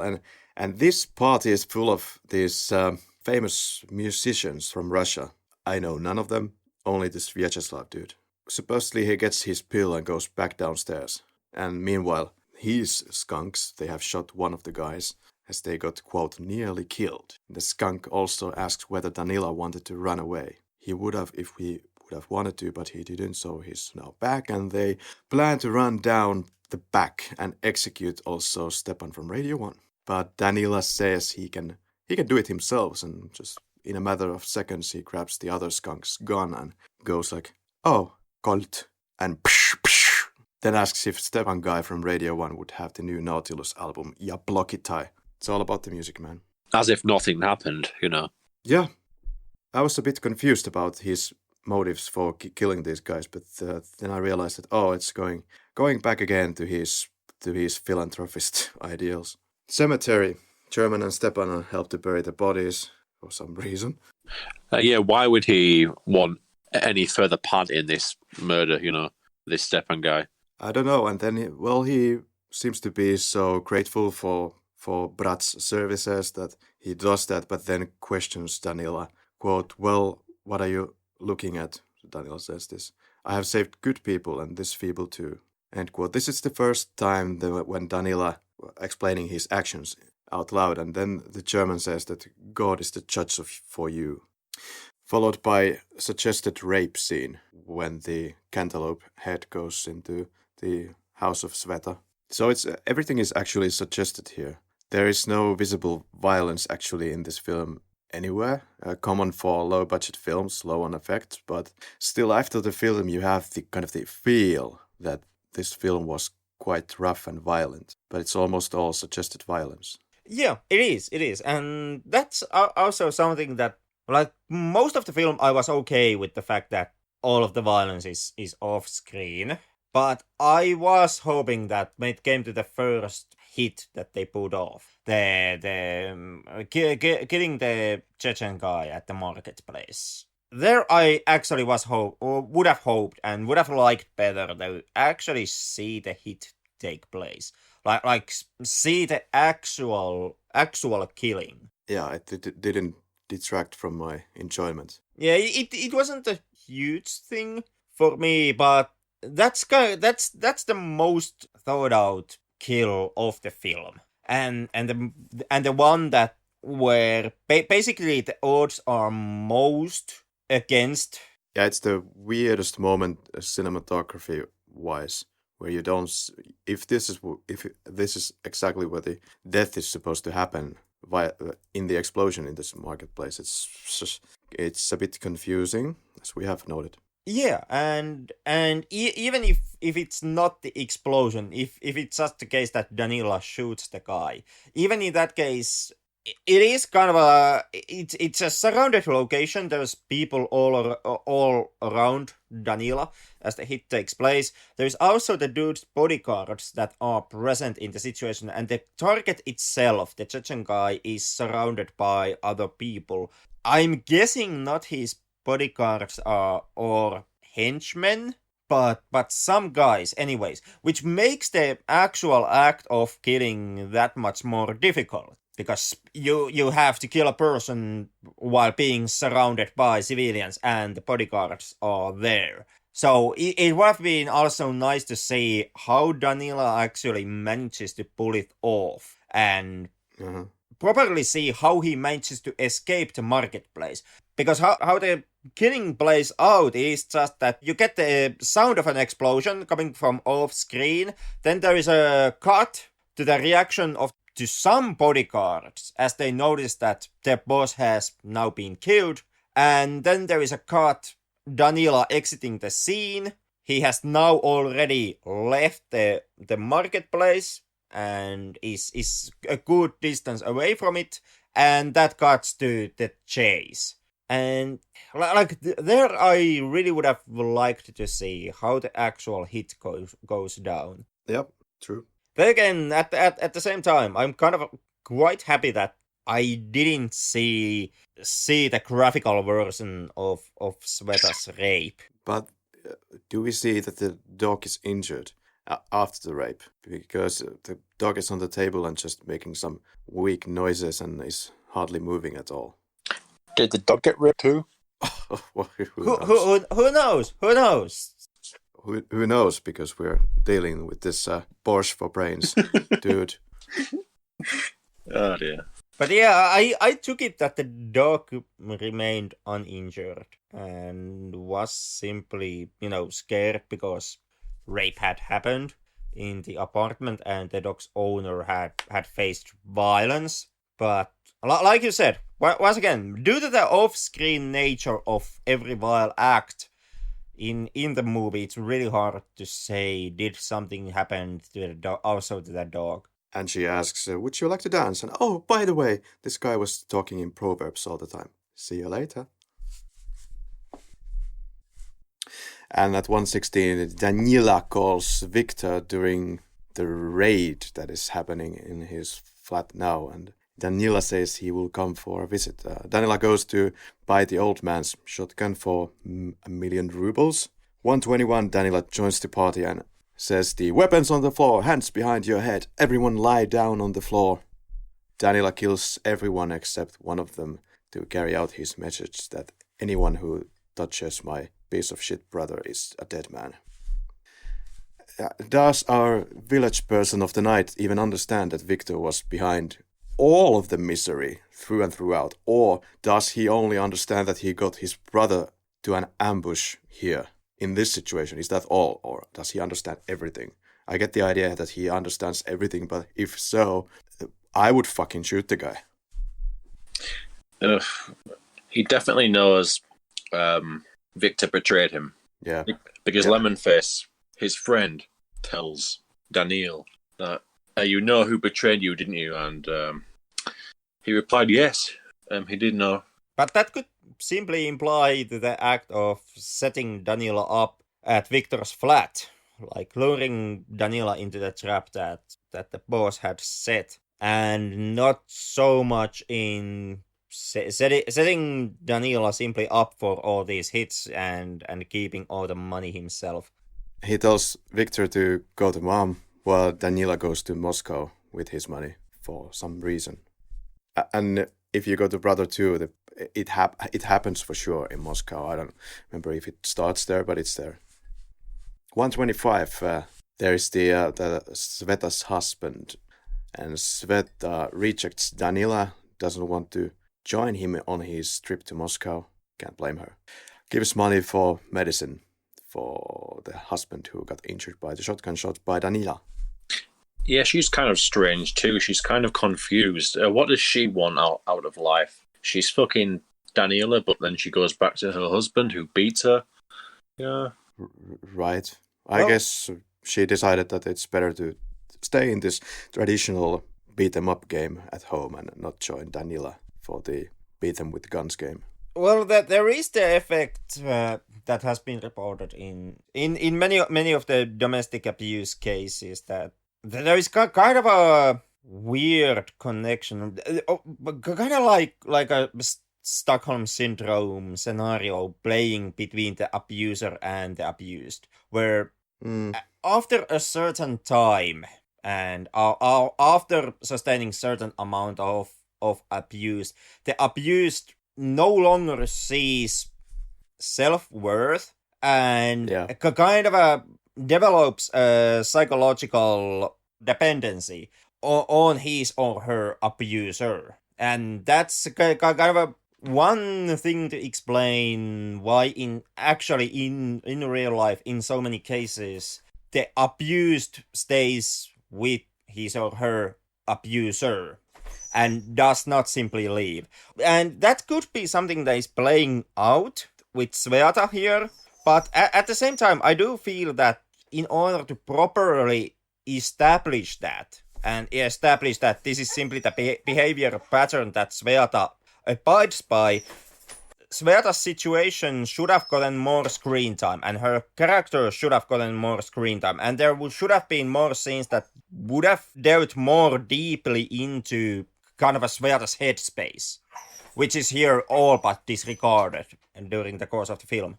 At least we get a confirmation that she indeed cares for Danila as she is listening to the CD that he gave her, and she's crying listening to it and stays in the domestic violence. Danila meets the German guy one last time. You said city is the force, yet everyone is feeble here. This is Danila's end conclusion about St. Petersburg. I guess he's trying to look for more tougher guys in Moscow. He also offers the German some money, but we return to the earlier quote. Quote, what is good for a Russian is deadly for a German, he says with a smirk on his face. we get one more shot at the yellow tram, as it seems that Danny is reminiscing on times with Sveta. Cut to McDonald's at 1:30. Basically, we have said everything of value of that scene, I think. And at 1:32, there is the fact that this was shot on almost nothing, and there were no permissions gotten for any of the shooting. We see a lot of brands here. We see Sprite, we see McDonald's. Probably none of them were on any level partners in this film. Maybe McDonald's, the fact that we have McDonald's, that is also some kind of a reference to the changing times in Russia. Yeah, I took it that simply as a the change that happened in Russia after the fall of the Soviet Union, when Russia kind of became more westernized. Perhaps, Kat could be the most capitalist person of this film, and not seen in, at least in my opinion, not given any kind of a positive light in the film. Basically just a person who is, as we have stated already, a person who is in it for the money and has none of those traditional family values and morals, and eats at the McDonald's. 1:32, there's the wintry road. Danila gets inside the truck as he is hitchhiking on the road, and he repeats this old line, I was a military clerk at the headquarters. Again, he wants to put on some music, and this is how we end the film with the last quite beautiful shot. Or what is beautiful here is the nature most of all, and kind of a Finnish-esque landscape, this snowy road into the unknown in the middle of nowhere. Danila mentions that he's heading to Moscow. We have the last shot and credits. So there is your scene-by-scene analysis from us, truly. And that's the film. Here is one interesting quote from one review that might give you some light on the actions of the characters. Quote, "The contrary dismissive view of Russian audiences is best expressed through the actions and remarks of Viktor Bodrov, by far the most cynical director in the film, so-called director. Note that Viktor not only lies in order to get his brother Danila to commit and catch the heat for the murder of the Chechen, he also lures Danila into the crime by pushing all the right nationalist buttons, acting on the belief that his recently demobilized younger brother is also a stereotypically bigoted village idiot from deepest Russia, which, on a fundamental level, Danila certainly is. It is in this... It is in this sense, I think, that the film is at once anti-capitalist, philosophically conservative, and, a somewhat different matter, deeply anti-Soviet." Well... I don't know how you would even get that. I know, you can get that from some of the scenes, and then you watch at other scenes that doesn't really communicate that. If the village idiot is the leading star of the night, he is... Well, okay, but Danila, he has these anti-Semitic ideas. So, and I think that's... Well, okay, I guess I shouldn't say that either. No, go ahead, yeah. He does have anti-Semitic feelings. Yeah, but I can't say that that's necessarily Soviet or anti-Soviet. I can't make heads or tails. He didn't strike me as an idiot, for sure. Another quote, "The older transformative or humanist reformist ambitions of Soviet cinema are not only gone, but they are actively rejected, and the only pedagogy here involves teaching filmmakers, especially Hollywood-oriented filmmakers, a new way of thinking and working." End quote. I have no idea what that means even. Yeah, that one I myself can't really wrap my head around of. A lot of this is just something that I can't personally fit into the film when you put all of it together. Regarding the cameos, there, as we discussed, there's Vyacheslav Butusov, and there are members of Nautilus Pompilius and Sergei Chigrakov, Nastya Poleva, band members of Aquarium, band members of Colibri. Sveta learned for her role to operate a tram, and also the truck driver at the end is a cinematographer from the film, because they realized that the only person who can legally drive a truck is this guy. More quotes which may help you out here is, it also taps into Russian folklore about the naive hero who triumphs, the way the hero insists that he was, quote, just a cook in the army despite having terrific marksmanship skills. The improbability of presenting Danila with an innocence and childlike smile to the very end, or his unforced and easy manner, optimism, openness, and generosity, even to those who betray him, even as he kills with an easy calm, even in the midst of combat. And at the end, as we watch him slide back to the practiced lines he uses to implying he never saw combat, it seems not like he's lying, but as a line he needs to use to shield everyone and himself from his lethal ability, and which we want to believe knowing it probably isn't true, and never have I wanted so much to thank a critic for so succinctly and surgically positioning a movie in its context, its role in a culture, a people, a time, and in the body of work of a director as I do, Mr. Vishnevetsky, end quote. Yeah, that one I can see partly, but not fully agree with. It's a film of separate elements not fitting together like a puzzle, with wrong pieces, but you still have to figure out, but you don't. Favorite performance? Danila, for sure.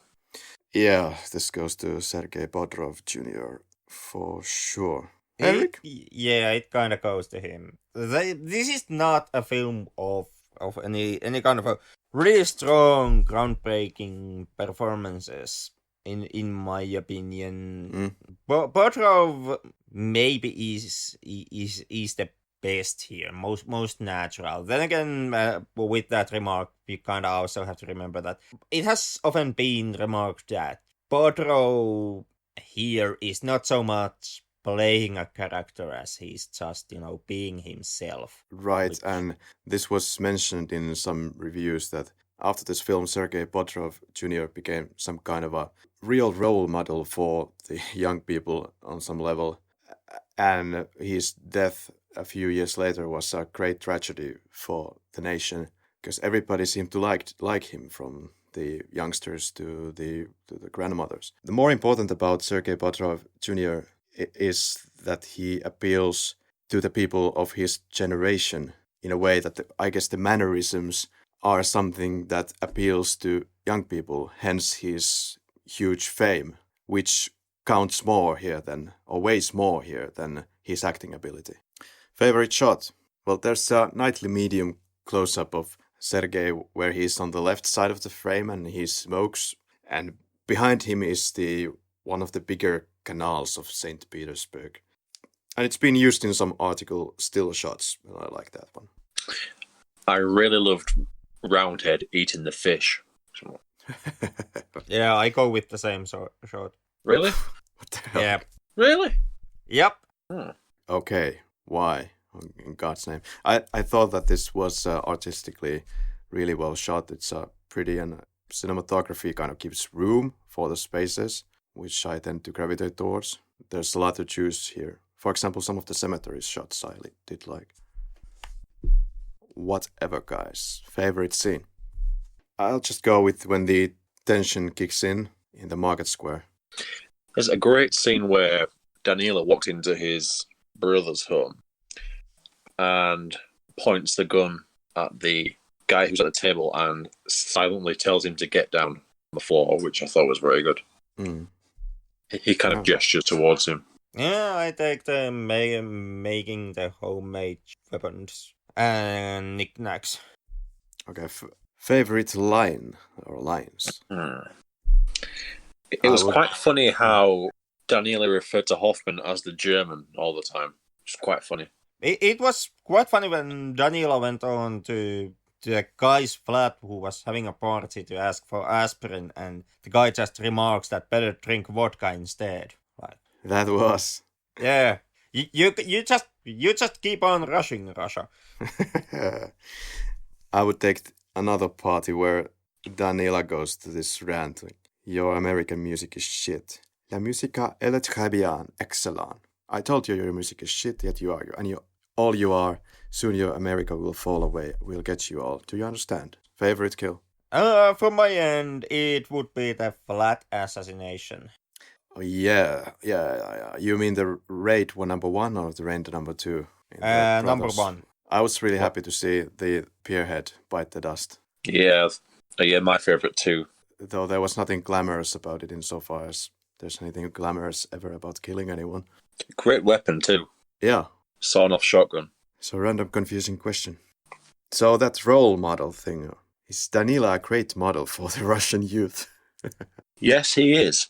I would say, and this is by the implication that the film itself gives to me, Danila is very Russian role model for Russian youth. As a badass, as an unstoppable force, maybe. And not as an anti-Semite. I admire his morality quite a lot. So in parts, but I don't think you can go universal with that statement, right? Yeah. I think I can. No, the Brat is a kind of a murdering. I know, but keep in mind, he only kills bad people. Yeah. Well, he kills people that he himself deems bad, or who are told to him that are bad. But the Chechen was definitely up to no good. Most definitely because he was a Chechen. Oh. Right? At least he has the nickname Chechen. Who knows? But yeah. Or just he's so racist that he assumes all Chechens are involved in dodgy shit. Well, that kind of is the implication that there flies, and often flies in Russian action films. Like, once again, when the Chechen is originally mentioned in the film, it is in the context of Chechen being a terrorist. Like, he's not even a criminal. He's a downright terrorist. That's the accusation that is thrown against the Chechen. And you never actually see this terrorist side of the Chechen character. Once again, I don't think there's any kind of a strong moral story from the director in any way in this film, but the fact that we have to consider is that Danila is coming from the first Chechen war. Therefore, if there's some guy called Chechen, he's ready to kill the guy immediately. Or not, because we also know historically that there was a lot of Russian soldiers that were highly discouraged to carry on with the war. They even threw away their own weapons during the war and refused to fight and went to court and all that. So the morality was low. Or the Morale was pretty low. And the morality, I guess. Well, what drew you out? Mm. For me, I have nothing to say. No, I have nothing. The film was a bit too all over the place for me. Like, it was at times it was really hard to actually say what the film wanted to be and what it wanted to say. Quote, as ingenious as it is as a genre exercise, it remains unresolvable, its doubles and oppositions still tantalizing almost 2 decades on, end quote, from one review. Yeah, which kind of also implies that you can't make heads or tails about the movie. It does. It's good if it's supposed to be some kind of a think piece and eventually there is some kind of point to it. But yeah, I can't make heads or tails like you. What drew you in? I like the cinematography and the hidden references and not so hidden references. And they might be very inconclusive, but at least they keep you interested into the film throughout and keeps you wondering about the moral standings of the characters or lack thereof. I quite like the proverbs from Grapehead. Yeah, which made not much sense most of the time, right? For us, with the subtitles. There was a kind of tonal shift that happens in the film once Danila gets to the city and leaves the countryside. And I would say that maybe was an effect that drew me into the film at least a bit. Like, there wasn't a big standout moment after which I would be with the movie really strongly, but I at least did take a notice on the slight shift in tone that happens. All right. What would you change in the film? How would you improve the film Scissors of Sacrilege? I would kind of change the ending. It's kind of a lame ending. I wouldn't really touch it, but if I were able to do my own kind of a different version as opposed to this, then maybe Danila could confuse the audience a little bit further and just shoot the brains out of the truck driver and throw him out. So now the city would have consumed him and made his evil heart beating. Yeah, I would actually add more on-screen violence and not keep all the violence so off-screen as the film does. This is something that, like mentioned, bugged me during the Market Square assassination. When it comes to the messaging of the film and handling the characters and a possible message that the director wants to bring out in a form of themes and perhaps with in character motivations, I would have given a bigger role for Sveta, study her character a bit, not necessarily even with new scenes, but to kind of reframe and rework the scenes that she has, so that if her sticking with her abuser and abandoning Danila at the end of the film, if that really is kind of, once again, a psychological effect for standing a long time in an abusive relationship, I would have actually brought that aspect out more in Sveta's scenes. And when it comes to the message of the film, if the film indeed did have a bigger, deeper message, I would have made it more clear. Because I do have make the case that I do believe that the film wants to have and wants to make a message about the ramifications that the collapse of Soviet Union had for Russia and Russian people, about the corrupting nature of the Western influence that started to seep into the Russian society after the collapse, and also these problems that stem from deep economical and political problems like corruption and the kind of a worn-out nature of the Russian society at that point. I do strongly believe that these messages are in the film and are meant to be with the film. But once again, as a film that is meant for the global audiences and meant for the foreign film market, I do kind of feel that message is not brought up strong enough, which leads into a problem with the film, because on the surface level, the film, or at least in my opinion, it just kind of confirms and empowers the negative stereotypes that people have about Russia and Russian people. And that the fallout of that is that if you want to find the director's message from underneath all the surface level implications, in that case you have to kind of study and understand understand Russia and the ramifications of destruction and fall of the Soviet machine and what it meant for Russia, what Russia was like in the 1990s. But that's once again is maybe something that I would argue most audiences will not actually see that effort. They will not put up the work, which means that they will only take like the surface level text. And the surface level text, in my opinion, just, goes on to confirm and empower the negative stereotypes about Russian people. Because on visual level, what the film argues is that Russia really is the hell world that people perceive it as. Russian people all are blood psychopaths, and there really is no any redeeming quality to Russia. Perhaps it's all about the atmosphere and the chaos of those times, just trying to depict the feelings of those times via different characters, where maybe everybody is kind of lost here. Nobody knows what to stand for or where we should stand, because it's all over the place.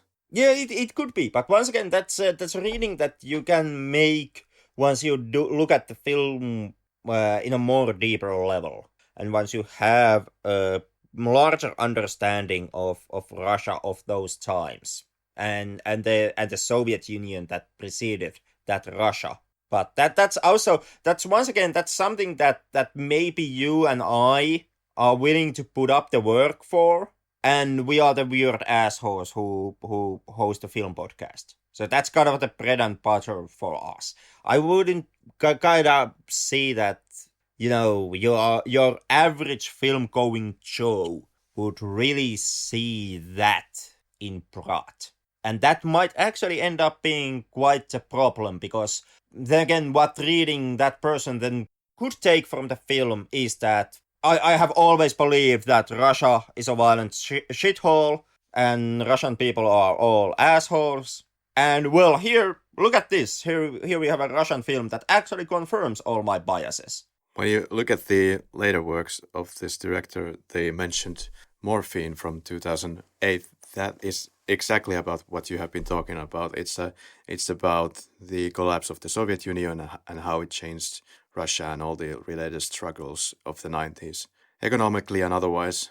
And I would argue with you that this is definitely in the same category. Yeah.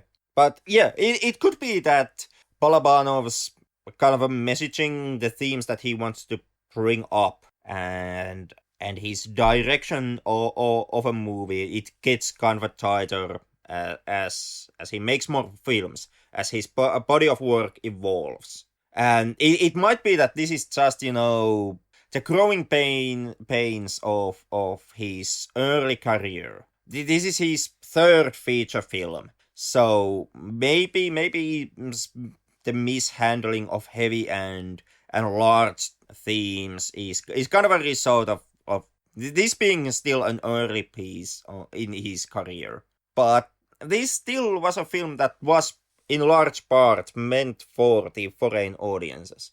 And for those audiences, this might be very easily be a film that actually gives the audiences outside of Russia the wrong message. At the same time, I don't think anything is accidental in this film. By the way, when you mentioned the implied violence and the lack of shown violence, you have to also take into account, of course, that this was done on a shoestring budget, but still they were able to give you a lot of external shots. Most of the film is external shots, in fact, which would be normally very expensive to do, but somehow they managed to do it. So I will raise my hat for that. Yeah, for its budget, I would say that the cinematography and the filmmaking itself, it is pretty high quality for something that has been shot for something like 50,000 US. Yeah.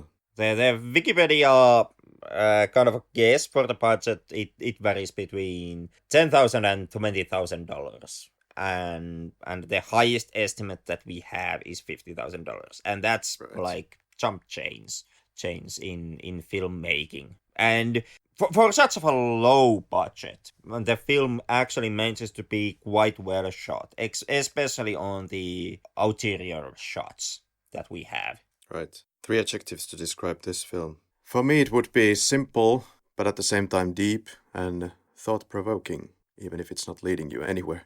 Romantic, uncomplicated. Bromantic. Philosophical. On my end, it's Russian, because this most definitely is. No, Ukrainian. not with all the disgusting fish eating that happens in the film.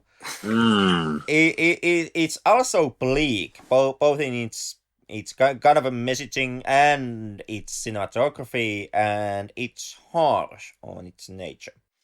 Yeah. Did you look at your watch during this film? No? Nope. Would you recommend this film? Yes, absolutely.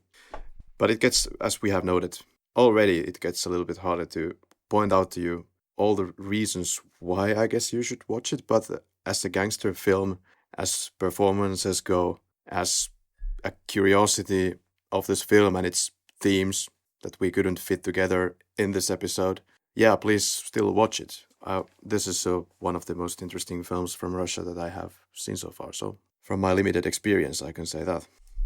I'm really mixed on my end. Yes, kinda, but would be, once again, it would be really kind of a lukewarm recommendation from me. As a genre piece, I don't think that this is one of the strongest films of its genre. Like in gangster films, in crime movies, I could go on and name a whole bunch of films that I feel, do the genre better than Brat. As some kind of the Godfather killer, not seeing that one at all. When it comes to the performances, I wasn't that taken by them. Nobody was particularly terrible, but I didn't see any shine out performances either. To me, the performances were mostly okay. And that was kind of my whole experience with the film. It's okay. The performances are okay. On technical side, it's okay. There are really good shots, really good cinematography. At the same time, there are really typical technical flops, like, for example, disturbances in focusing and the focus of the image. Nothing major, nothing that would in any way break the movie for me, but something that I quite often see in crime films. Your typical fuck-ups, so to say, and something that are really hard to kind of work around. So I'm not holding those against the film, but it's, once again, it plays into the okay territory, okay nature of the movie, where I've seen the same aspects. Good cinematography and small technical fuck-ups happening quite often. Let's highlight something here that we might have overlooked, though we have touched on it in some way. The fact that this was a super successful as mega smash hit at home and one of the most successful films of 90s in Russia. The reason being, I would suppose it comes more to the fact that this was a different type of filmmaking in Russia after the Soviet years. There's a certain amount of freedom, or there's also the fact that at the time it was almost impossible to get any decent government funding for your films. I'm not sure if Brat got anything from the government. If it was basically peanuts and nothing. So this is some kind of a statement. Yeah, we can pull this off with next to nothing. Of course, there's also the fact that the director didn't want to speak to potential financiers, about his script for the film because of how simple it looks on the pages, at least. And suppose he just wanted to try something with a lower budget as well. I don't know. But anyway, it struck into some chords in the Russian society, clearly, and became a huge hit on VHS when it was released in 97. Yeah, and kudos for director for that. Like, I do kind of admire the fact that he was able to do the film with shots of a small budget, and I'm quite happy for the director and the film for the fact that it managed to become a hugely successful movie in Russia. But once again, that also kinda didn't do that much for me. To me, this is a movie that is very strongly in the okay territory. All right. So complete the sentence, please. You really know you're watching Brat when? Oh, I fucking hate this question. Well, you really know you're watching Brat when you're not sure on which brother the film's title is referring to. When you use vodka as a hangover remedy, like a true Russian gopnik. When you use vodka as a hangover remedy. All right. So, yeah. Yes, I'm going to give... Yes, I thought of Henrik's answer before Henrik said the answer. All right, approved. Thank you. Would it be time to donate our lab coats for the local mafia? Since we can't afford new ones anyway, we might as well join the mafia next week. Well, that could be the best way to make money with this shit. Well, there it is. Yeah, so how much have you made so far from this podcast? Silage. Fucking nothing. Really? Yeah, this is just a money sink. I'm actually waiting for the days when we finally make a couple of bucks. And at that point, I can say that we have finally sold out. So we have crossed out every box on the checkbox list of what you can do with a podcast. We have had a Facebook fight. We have branched on multiple platforms, and we have sold out. And after that, we can quit. Really, where's the Facebook fight? It's in the Hellraiser 1 episode post. Oh. Henrik just can't wait for this shit to be over. Then I can see that we have actually we have achieved everything that we can achieve. Yeah. And what's the point going on forward after that? Well, once we have crossed all the green lights, we have gotten everything practically working here, then we can quit the show. Well, that's never gonna happen. But Henrik, what is our next film? I don't know. I'm guessing something artsy and something that nobody will ever watch. Okay, I will give you no options, actually. Would it be Metropolis from 1927? There's a bit of a problem. I don't have this film, and I believe I should have it on Blu-ray so I could enjoy all the different extras and discussions about the different versions. You also have another problem with Metropolis, which is the fact that it has like 5 million different versions. There's the original release, and then there is the original but now once lost footage in it release, and then there is, well, the same as previous, but now there's even more lost footage in its version, and it just kind of goes on. And the censored version or versions. Yeah, there's the version with which Hitler did not lose his goddamn marbles and become all but homicidal.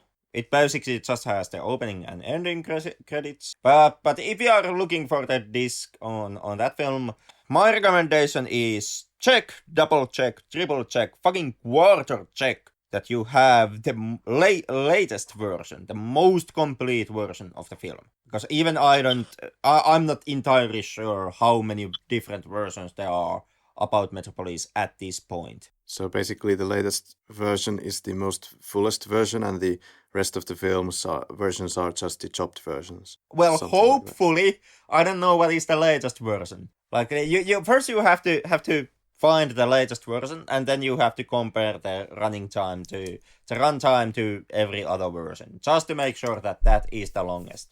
Okay, dear listener, maybe hold on that thought. We will maybe bring it on some other week than next week. But next week, would it be a trip to the moon? I can't wait for that. Are you not talking about the silent film? Yep, I am talking about the silent film. Okay. Just had to make sure that it wasn't 1890s sci-fi action horror thriller Moontrap. But yeah, well, sure, why not? Let's also cross out your weird silent films off the list. Okay. Will you take sprinkled with that? Do we sprinkle some sprinkles on it or no? This is kind of the defining moment, 2 or 1 film of short film episodes. Let's just go with 1. It's set in stone. Doesn't really mean on any level that it's going to be less work, I'm sure. I'm already fearing that not, because also that film is kind of a nightmare to research. This is the Flick Lab. Yeah. Plain torture. Yeah. See you next week. And thank you, Tom, for helping us out once again. Yeah, thanks a lot, man. Imperialist expert. It's a pleasure. All right. Put this one in the books.